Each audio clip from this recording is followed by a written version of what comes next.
રાજસ્થાનની ધરતીમાં પગ મૂકો એટલે દરવાજા માથે લખ્યું પધારો મારે દેશ સાહેબ આવકારની ધરતી છે, પ્રેમની ધરતી છે.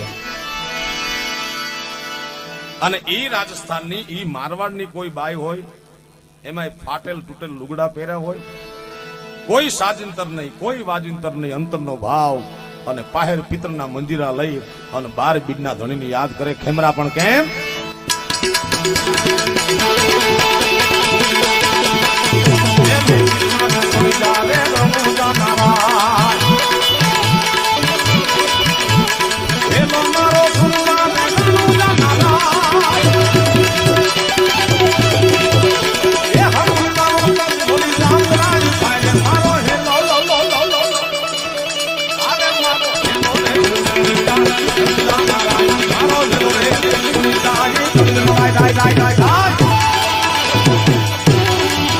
રાજસ્થાનની ધરતીમાં પગ